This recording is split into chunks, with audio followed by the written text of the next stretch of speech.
Thanks so much for joining my breakout room this time. So just a little bit of an intro.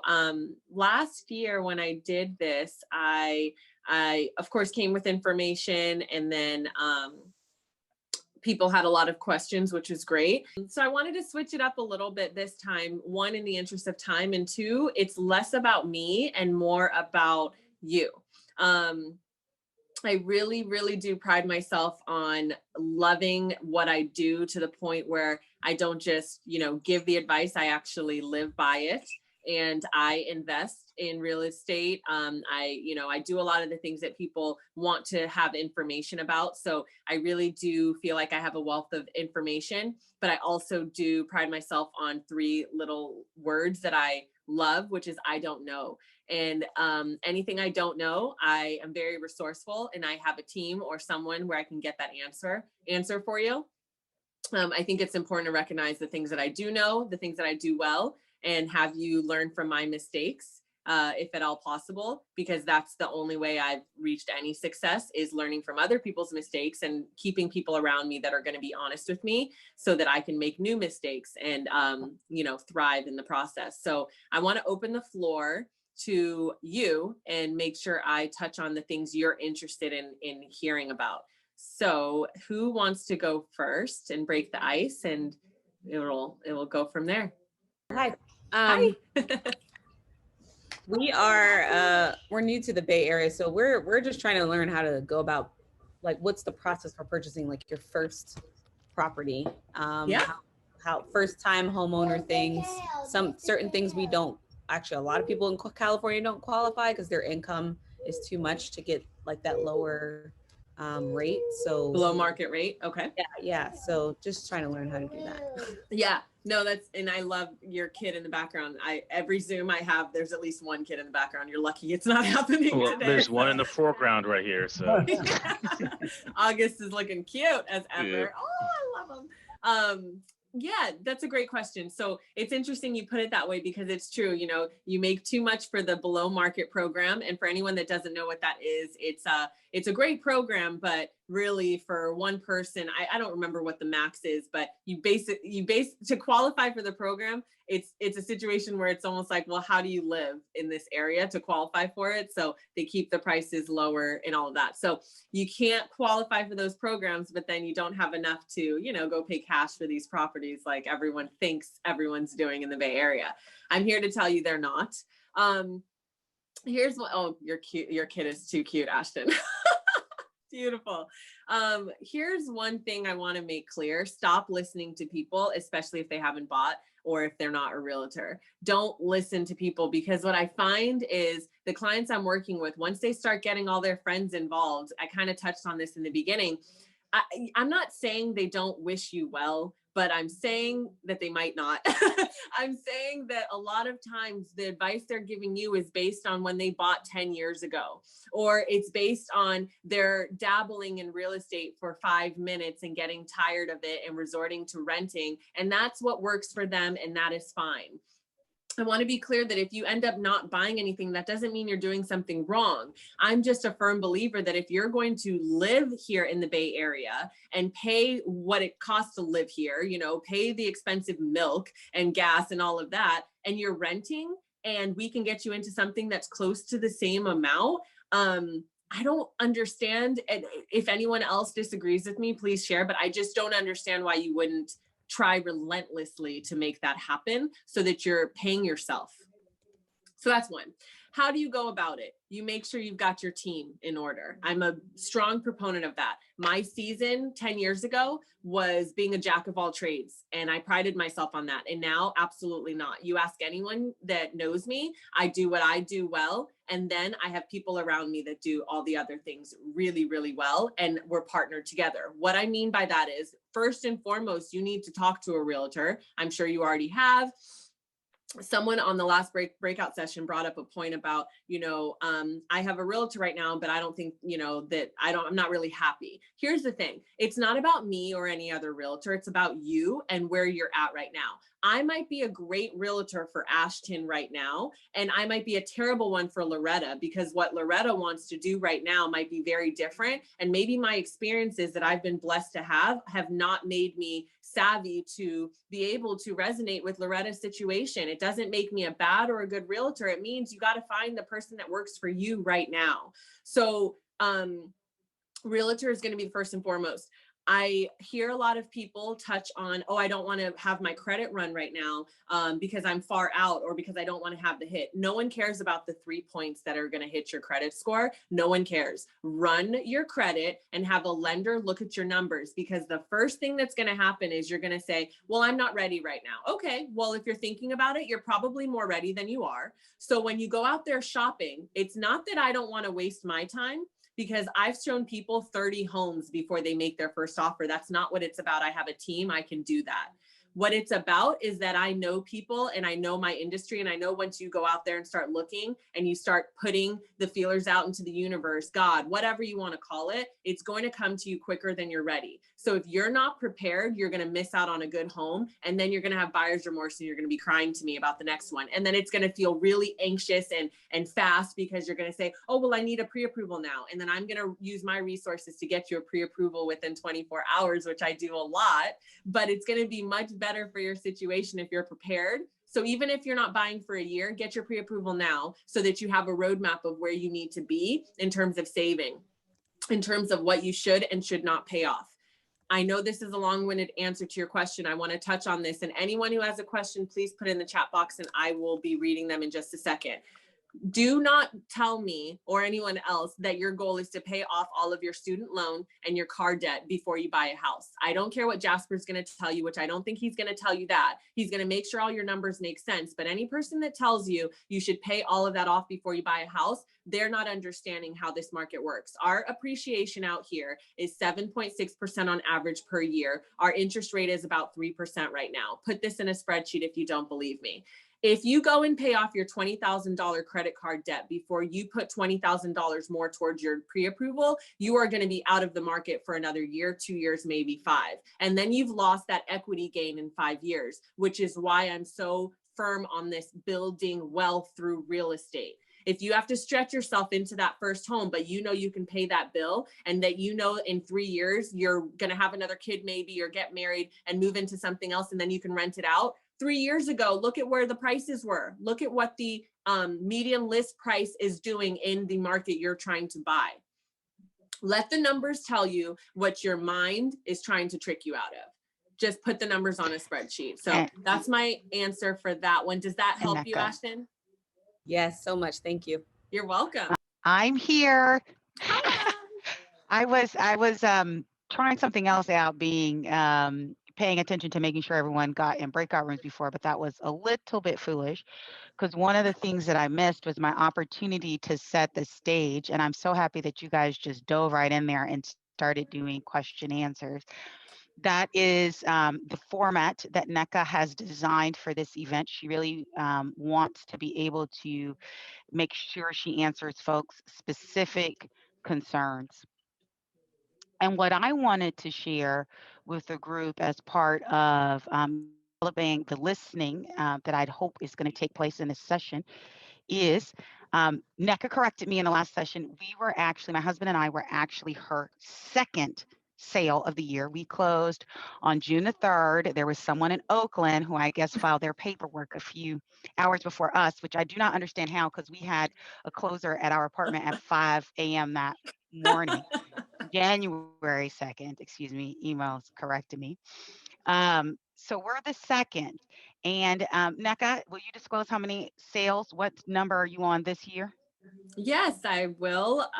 We are at sale number 82. 82.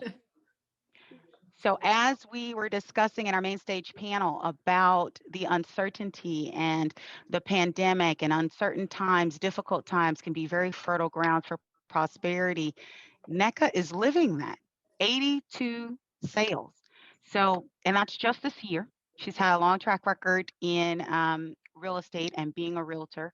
She was phenomenal in our process. And I hired her based on her presentation to my husband in last year's financial Fortitude session. He was so impressed with the tactics and the information that she shared then. So I say that to say you have an amazing resource in front of you, somebody who is doing this day in and day out, and her success is not tied to the typical narrative of what we think of as in the Bay Area, which is she is helping high-end buyers, tech executives, people who always have 20, 30, 40, 50% to put down on a $3 million property. She knows a lot about how to even use FHA loans, veterans loans, regular tactics for regular folks to be able to get started in one of the most expensive housing markets in the country and be successful. So I'm sorry that I had to interrupt to set that stage. I did want to make sure it gets set. We are reading all of your questions in the chat area, and I will be calling on folks to go ahead and ask their questions as they're coming up. So I'm not sure. I don't think Tiffany Black got to answer her question. So Tiffany, would you please take yourself off mute and ask your question? To find a property that multiple people can invest in together, like an apartment building or a duplex or something along those lines?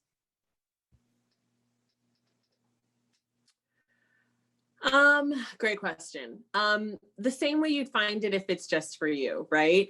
But I think the first step is going to be sit down with your partner, right? Or whoever you're going to invest with, and make sure your goals are aligned. A big thing for me, if I would give any advice to that question, and I hope this is going to be beneficial to you, sit down with a lawyer as well. Before you start looking at the property, before you decide, hey, this is who I'm going to invest with, I think you should sit down with the lawyer, even if it's on a consultation business or basis, and establish what are the ground rules. What if one of us gets married? What if we want to sell the property in 3 years? What are we going to make sure has to happen before we do that? Does someone get the right to buy out the property before? You know, all of those things need to be considered before you even go on that, would be my first part.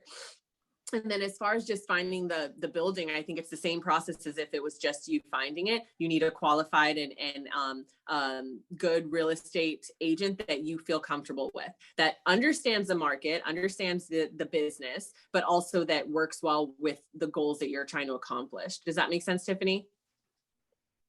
Awesome. Yes, that's great. I love your background, by the way, Oprah. Yeah, that's great. Yeah. I also have the next question that was in the chat. Is that okay?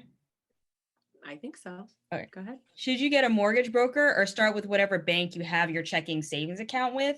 I'm asking because my understanding is that a broker is like institution agnostic. They'll just find you the best one no matter what it is. But sometimes people are like, oh, well, if you already have had your Wells Fargo account for 18 years, you should just stick with the bank that you already have an account at or whatever. So just understanding if you should start with a broker or start with your own bank.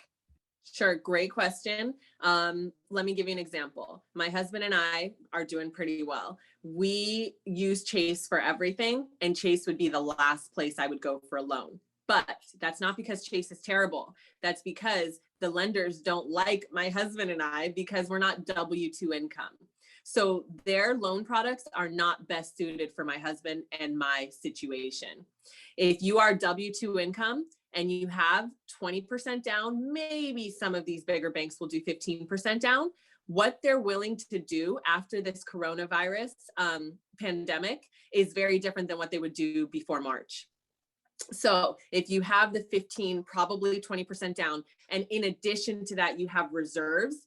If you don't understand what reserves are, I'm going to give you a little snippet of what it is. But if you don't understand further, please reach out to me. My cell phone is there. I will answer. But in addition to the 20% down, Chase, Wells Fargo, US Bank, all of these bigger banks are a lot more conservative. So they want your 20% down, but then they also want you to have a year's worth of reserves in the background. Doesn't mean you have to use it, but they want you to have it. Now, be clear. We have a lot of tech people in this area. A lot of them have their Apple stock or whatever stock, And the problem is, before the pandemic, you had these big banks valuing them at 70% of value. What does that mean? It means that they're smart and they understand the stocks go up and down like it did from March to now, right? For a lot of these big stocks. So they're not giving you 100% of that value. So your reserves would be 70% of that $1 million you have there, or whatever the case is, right? So I say that to say the big banks aren't always good based on your situation. So I can't really answer that. And the reason why a lot of people are saying, oh, just stay with your Wells Fargo for the relationship pricing. Let's understand one thing.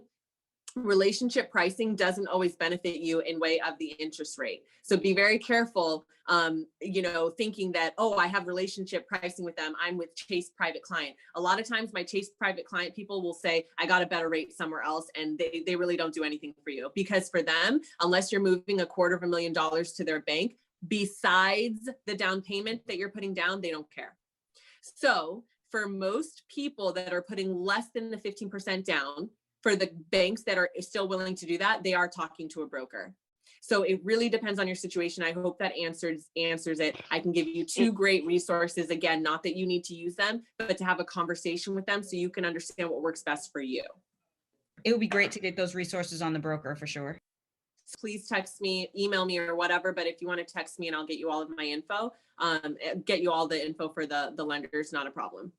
Quick question, Nneka. Is there any harm to shopping around for your mortgage? Yeah, so I don't think there's, well, let me back up. People feel there is harm because of the hit to the credit. And I'm not minimizing that there's a hit to the credit. What I would say is if you're 6 months, a year out, you're not in a hurry, but you want to have that roadmap, I would say just check with one. Get someone that refers you to someone, or ask around, whatever, check with one and let them run everything for you and give you information. Once you're kind of closer to getting your home, I don't think that there's harm in checking with maybe 1 other or 2 other banks, because you're going to buy in the short term from there. So the hit to your credit is not as big of an effect. This is my opinion. This is my advice. I don't think if you're farther out, you check with 3 or 4 or 5 right now. I think you save that shopping for when you're closer. But I also think, just like your realtor, you should feel very comfortable with your lender. So as long as they're giving you a rate you're comfortable with, and you can talk to people, but the problem with talking to people about the rate that they got is you might hear them say they got a 2.7, but they're not telling you that they've spent $5,000 to buy down their rate. They're not telling you that they have absolutely no debt and $500K in the bank. So be careful talking to everyone else and comparing the rates, and just ask the important questions of, do I have to buy this rate down? Is it 30-year fixed and all of that? So I think it depends on your situation, whether you ask for a quote from more than one lender. Perfect. Our next question, because we've had some discussion about it in the chat. Nneka, Kwanzaa would like you to qualify something that you said earlier. Kwanzaa, would you please take yourself off mute and ask Nneka your question? Yes, thanks. I think I heard you say, don't pay down credit card debt, use that money for the down payment. So I just wanted to clarify if that's what you did say that. Yes, okay. But let me clarify. Let me clarify. Because I think I said this example in the other chat. If I didn't, Farallon, stop me so I don't bore these people. When I bought my first home, I was not a realtor. I got so excited. I had already talked to a lender, but I didn't ask the important questions, or the lender didn't tell me. And I called him one day and I said, oh, I paid down my $20,000 credit card. I paid it to 0. He literally said, I don't know why you did that. Or actually, sorry, it was a she. It was a she, a woman lender then. And she said, I don't know why you did that. And I said, what? I thought I should do that. And she said, well, your down payment is lower. And that $20,000 would have been better served as part of your down payment and or reserves. Because the way the lender, or the underwriter, I should say, looks at that debt, that $20,000 credit card payment, mine was low. It was like a $200 payment a month. I offset my DTI by $200, but the benefit of $20,000 additional on my down payment would have served me better. Does that make sense? Yes, thank you. And then I just had one more quick question, if you don't mind. What is it mean to be a real estate investor, or what does that look like? You said that you had a goal of buying a property every year. Are you managing those properties too? Yeah, And I what's am. that? Okay. Yes. So to answer your first question, to be a real estate investor, this is interesting for me, and call it wrong, but I consider any person who owns or is trying to buy a home in California a real estate investor. Our market appreciates so well that if you're not seeing the home you are going to buy or live in as an investment, you don't get it. You are literally making money on your home just by living there. So for me, you're all real estate investors, whether you have that property yet or not. That's how you need to treat it. And then in 5 to 10 years, whether you're going to move or not, the equity you're gaining there, you can use for certain things. Therefore, you are investing, whether it's still in your property or in something else. So that's how I view it. As far as the second part to your question, we manage them, but I want to be clear. We manage them because we already have a team that works for us, for our business, for our real estate business and Onyx Wealth and all that. And so we have the resources for my assistant to manage that on a day-to-day basis. So when I say I manage it, I am not the one responding to a lot of their inquiries. I'm on a lot of the group chats or the emails or whatever, but I have a barrier between that.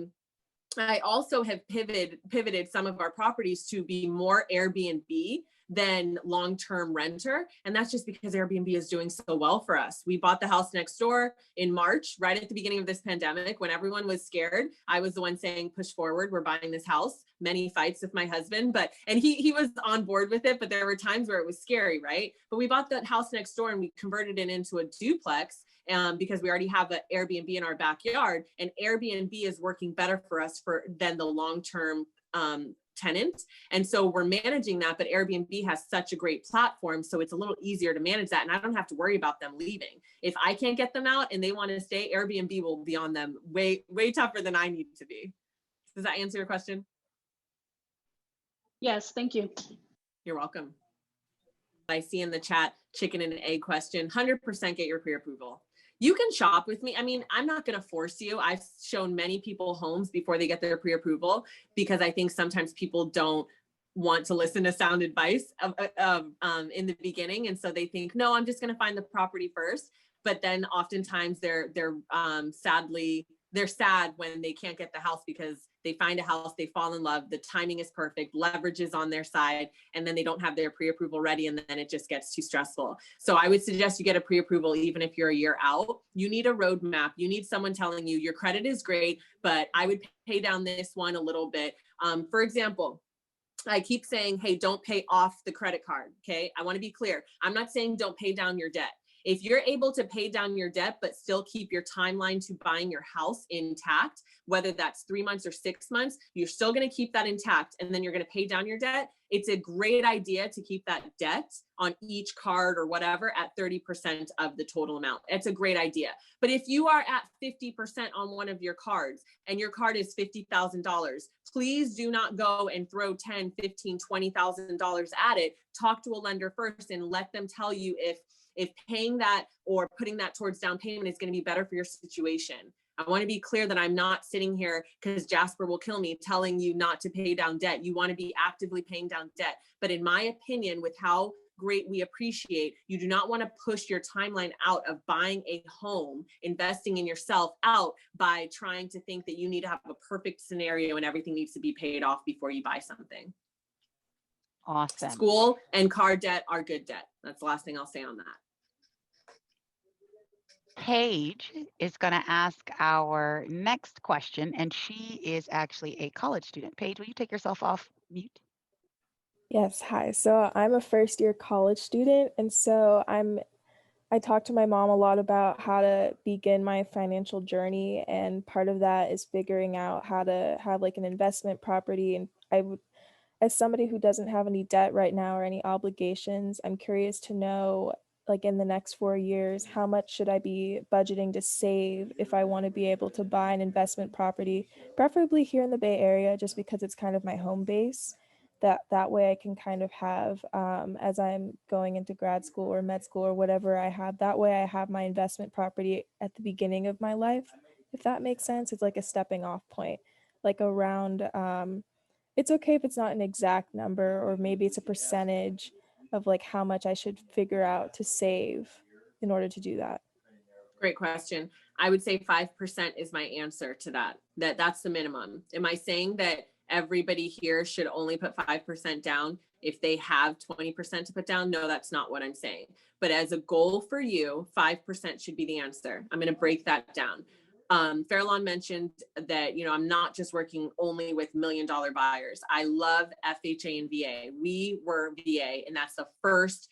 We bought our first property before I was a realtor. I'm so passionate about FHA and VA because I think there's so many people in this industry that don't want to deal with FHA and VA because it is more work, and I love them. I've built tremendous wealth on that being my first property. 5% is my answer because FHA allows you to do 3.5% down payment. That means 3.5% of the total purchase price. The reason why I'm still saying 5% is I want you to remember that there's closing costs. In California, buyers don't pay any commissions, sellers do. Buyers do pay closing costs. Depending on the county you are buying in, the closing costs will change. So that can be 1.5% to 3%. Again, the point is that you get with the realtor to break down those numbers so you have an accurate number. But for me, if you plan on having at least 5% of the purchase price, if you can get into the FHA for the first one, you'll have a little bit left over that you save for those closing costs. If you have a VA or if you marry someone with a VA, you're able to put 0% down, but let me be clear, in most markets, you're not going to be able to put 0% down. You're going to have to put something on the table. My husband is VA. That's how we got our first property. We still had to put over $30,000 down. We were able to, but by using a smart and savvy VA lender, oftentimes when you put the money down, you can get that back at the end through your lender. That's a larger conversation, but my point is that regardless FHA or VA, I think a goal is to save 5% down of the purchase price that you think you're going to purchase. Because the difference between a 3.5% down payment, which is an FHA loan, and some brokers will offer 5% down conventional products, the interest rates sometimes are different and the type of loan is different. So it's going to work differently for different people. So I'm not saying your goal should be 3.5% down. I think your goal, push yourself a little bit further and try to have at least 5% of the purchase price and saved up so that you can start investigating your options. Okay, thank you very much. You're welcome. Our next question is going to come from Vanessa. Vanessa, will you take yourself off mute? Sure. Yes. I guess it was about the whole debt conversation. I think you may have answered it already, but adding to Kwanzaa, like, is there like a certain credit score and or debt to income ratio, DTI, that you're recommending that people have? But is it more so just like, you know, talk to the lender about whether or not you should pay off the debt or how much? Yeah. Great question. The DTI question is so hard to answer. It's based on your situation and it's based on the lender you use, because every lender has different DTI restrictions. The other question was, I apologize, what was the first part of it? I guess to the whole question about, you know, whether or not you like how much or how little of your debt do you pay off or consider? Oh, right. Yeah, that kind of goes in line with the DTI piece of it, right? But yes, I think even a simple conversation with a savvy lender is going to be your first step to make sure, am I paying down the right things? Anything that, you know, student loans, you still want to keep chipping away at them. I'm not telling you not to pay them. I'm just saying, don't throw a big chunk at them before you talk to a lender and see if that's necessary. I think the part of your question was your credit score. Credit score requirements change constantly with different lenders, and it changed tremendously after COVID. After COVID, FHA even changed their credit score requirements. So, you know, I think before then, most brokers were quoting that you needed at least a 640, 660. Don't quote me on these numbers, please. But afterwards, after COVID hit, a lot of them said you needed like 680. So I think they've gotten less conservative now, but again, it depends on which lender you go to. Keep in mind, the reason why I'm still saying, even if you know your credit is 600, people still talk to a lender and maybe even still get a pre-approval. Here's why. A lot of brokers will do something called a rapid rescore. And what that means is they're going to run your credit and tell you, hey, if you were to buy today, here's what I can offer you. And then they're also going to say, but if you waited 2 months, here are the things that, focus on paying this one down a little bit, focus on doing this, increase your down payment by this. We can do a rapid rescore, which means that they're going to rescore your credit instead of waiting for the credit bureaus to do it, because sometimes that can take 30 to 90 days. They're going to do it in their internal system, and then it bumps up your credit to where they need it to be. And only a lender can do that. Okay, so your credit score is going to depend on the loan product, the lender, your down payment amount, a lot of different factors, and your DTI, of course, which is your debt to income ratio. And make sure that, if that's not your only option, you know what your other options are. But I don't think it's bad. For those I think of us, anything to help is good. For those of us who don't know what NACA is, what is it? It's I honestly don't know what the acronym stands for. Let me look it up, but it's a program to help. There we go. It's a program to help people get into their homes quicker. And I think they do down payment assistance as well. Anyone that's better versed in it, I don't work for NACA. I don't use their program personally. But I do think it does offer some of, no down payment, no closing costs, no PMI, below market, fixed rate. Someone mentioned that below market rate homes, BMR, they're not as many in every environment, but when they do come about, you have to make less than, I think it was Ashton that mentioned this, you have to make a certain amount, and usually that amount most people don't qualify for because it's really, really, it's lower that, most people that live in the Bay Area can't live here without, making more than that. The no down payment thing, again, kind of like why our industry doesn't like FHA and VA. They want you to put money down. If they have 10 offers on the table, if the seller has 10 offers, even if your offer is the highest, but you're going to say, I'm putting zero money down, you're quicker to walk and go get the next property. As a seller, you want someone to put their money down. So if you have 10 offers and the top offer doesn't want to put any money down, you're going to go to offer number 2 and say, can you match offer number 1 and actually put some money down? Because you have to have money in escrow for them to feel like you're going to actually live up to the contract. Otherwise, it's just a piece of paper.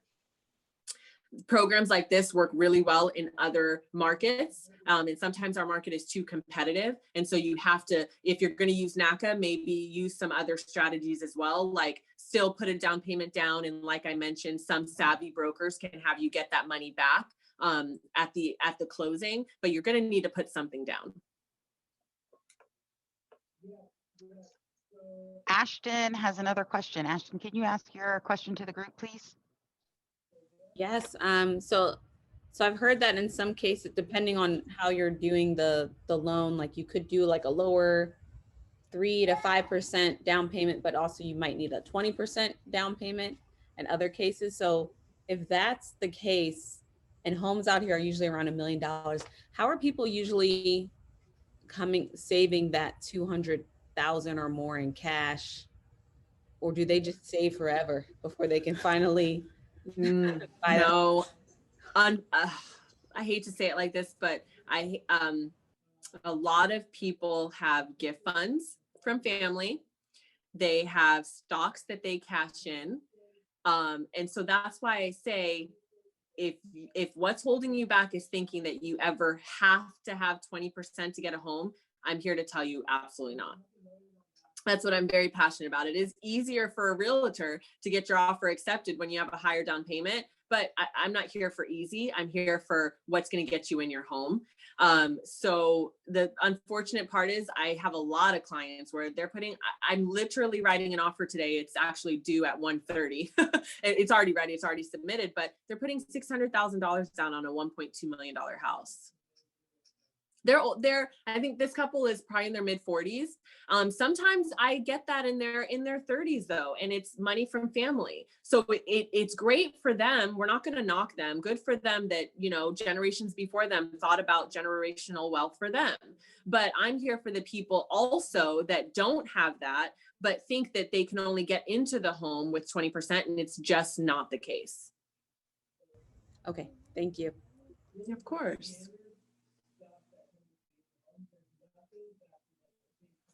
Any other questions? I don't see any in the chat. Oh, go Kwanzaa. Yeah, I had a question, sorry.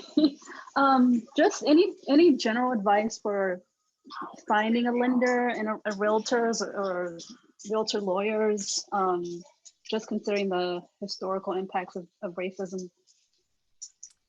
Wow. I'm big on referrals. I'm big on, you know, who do you trust? Who are you comfortable with? That's what I would say for, you know, finding that realtor. For the lender piece, I think your best bet, when you find that realtor, when you talk to them, talk to the lenders that they use most. They know, they have lenders that they close a lot of transactions with, that they know how they work, and they probably trust them. For me, for my clients, I use a couple lenders depending on my clients' different scenarios. But what I love is one of the lenders I use, they have done 5 of my own personal loans. So I always tell people, call this guy. I know your situation. He'd be perfect for you. But even if you don't use him, because of me, he'll tell you the truth. And I'm not saying there's lenders out there that are going to lie to you, but when you don't know someone, it's hard for you sometimes to trust. So when you find that realtor that you trust, they probably have good resources for you to reach out to. And then you make your decisions on if you trust them enough to bless them with your business. Hope that I answered. can give a little bit of a personal testimonial to that, because when we worked with Nneka, she said, just talk to my guy, because I'm all about shopping around. So I was shopping. And so her guy gave me a number. I talked to Citi. Citi gave me a better number in exchange for moving cash into my Citibank account. And so then I called her guy back. He's like, you know what? For Nneka's client, what are they saying? Okay, I'll match it. And he stuck to his rate quote, even when actually very briefly interest rates were going up across December. And so we did close with what at the beginning of the year seemed like an amazing rate. And it's still an amazing rate when you're thinking about 30 years out, but rates have since gone lower. And I think that the flexibility and the competitiveness that he showed me was directly related to how much business Nneka probably gives him.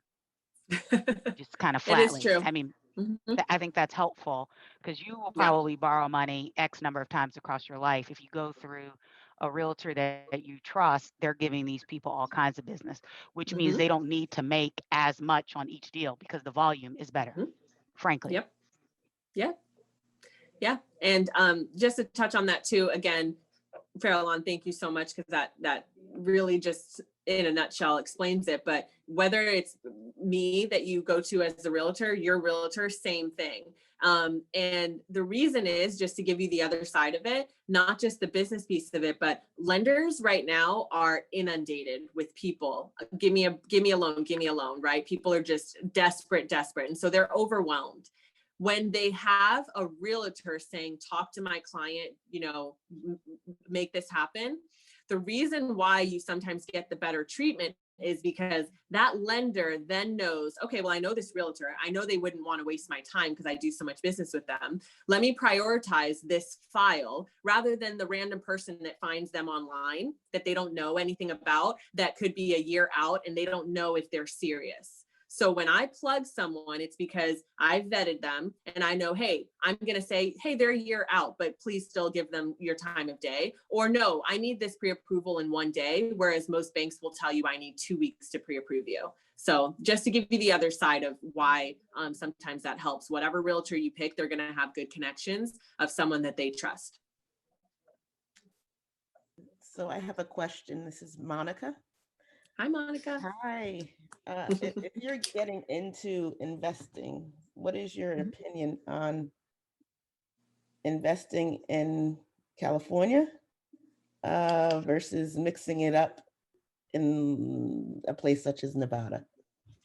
100% always explore mixing it up. But here's what I will say. You should absolutely still invest here if you are going to be here.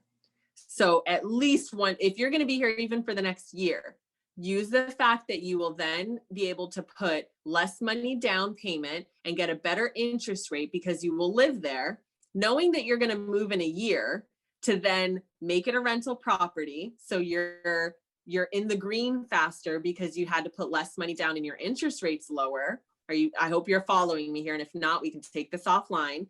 Then you move in a year to Nevada or wherever. Now you're moving, the lender can justify that that's now your new place of residence, and you put lower down payment down there, and you put and you get a lower interest rate, and you turn that into a rental whenever you need to. And if you're not moving to Nevada at all, after you buy at least a property here that you're living in, absolutely go elsewhere. I'm looking to buy one in Tahoe soon and one in Arizona. I'm all about other markets. But be strategic about how you make that happen. And whenever you're moving somewhere, especially right now with COVID, now it's more reasonable for lenders to see that people are moving because you can work from home. Right. So if you're still working here in the Bay Area, buy that property here. And then, in 2 months or whatever, you say, oh, well, actually, I'm going to move to Nevada because I have on paper that Google or whoever says that I can work from home. You now go buy your property in Nevada and put less money down and get your better interest rate. And look, now you have 2 properties. I'm all about being strategic, legal, and, but strategic. Okay. Thank you. Yeah. I don't see any other questions in the chat. Folks, don't be shy. We have a whole 4 minutes and 56 seconds. I'll ask another question. So just thinking about, obviously we all know the benefits of, I won't say obviously, but we know in general the benefits of, owning a home. But could you say more about like what we're getting into beyond, just paying off a mortgage? What you're getting into is that when you are putting less than 20% down, you are going to have PMI most of the time. Sometimes you have lenders. PMI is private mortgage insurance. Some lenders at the 15% down can get you no PMI. And before Corona, a lot of lenders could do an 80-10-10, which meant you had no PMI, but you were putting 80% down, you were putting 10% down, taking a 10% HELOC based on equity, home equity line of credit, and then 80% was the lender. I don't want to waste everyone's time with diving in too deep with that. If you have questions, reach out to me and I will share more details. But the point is that you absolutely will have more expenses other than your mortgage. When I hear people say, well, I'm paying $2,500 right now, and after PMI, insurance and my mortgage, I'm at $4,000 plus. I remind them to compare their rent payment with the mortgage payment, because the PMI, private mortgage insurance, and the the taxes that you're going to pay, those both have tax benefits. And so you can't compare that and say, oh, well, I can't go from 2,500 to 4,000. No, you're paying into yourself. And your taxes are going to look a lot different as a homeowner. So there's other benefits. Did I lose anyone? Does that make sense? Does anyone have a question? Awesome. Okay. Yeah, thank you. Okay, great. Okay.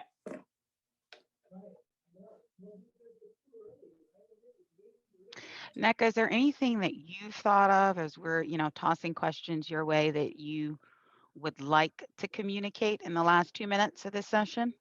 Yes, I would, because I think some people touched on a little bit of it. Let's say you're sitting here and you're like, I don't have the 5%, or maybe I have the 5%, but I'm terrified. What if I can't pay the $4,000, with that PMI and all of that? Whatever the situation is, the first thing my husband and I did before we bought a house was stretched ourselves really thin to go from a 2-bedroom in Fremont to a 4-bedroom house, 2-bedroom condo in Fremont to a 4-bedroom house that we were renting, not buying. we were renting and we didn't have our kids yet. My 2 older kids are step kids. And so we had them, but we didn't have them all the time. We rented out rooms. We house hacked. House hacking is when you're the owner, right? And you rent out a couple of the rooms. But when we were renting, we did that same thing. We have a 2-minute countdown, so I'll talk fast. We did that same thing to accumulate our wealth in that season. So what I would say to a home buyer that's scared or feeling like, oh, I don't know if I can afford it, but on paper, everyone says you can afford it, but you know yourself and you're a lot more conservative. I would say stretch yourself and get that condo, get that townhouse, or get that single family house. You're the only person on record, or maybe you go in with a partner, but let's say you just buy it on your own, rent out a room. If you don't have kids, or even if you have kids, but you have like, there's a separate room on this side and you're always home with your kids and you feel comfortable doing it, rent out a room, collect that $800, $900, $1,000, maybe even $1,200, depending on the location, sometimes more. Collect that money for a year, 2 years, and then you have additional money to get the next thing, pay it down. That PMI you took on, maybe in a year or 2 years, you now have more equity. You can refinance your loan, take that PMI off of it because you've saved money house hacking and renting out a room.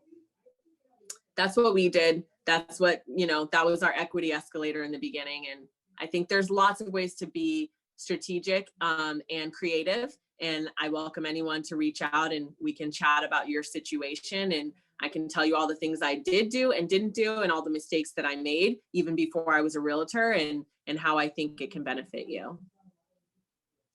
Awesome. I think that's an easy place to put a pin in things.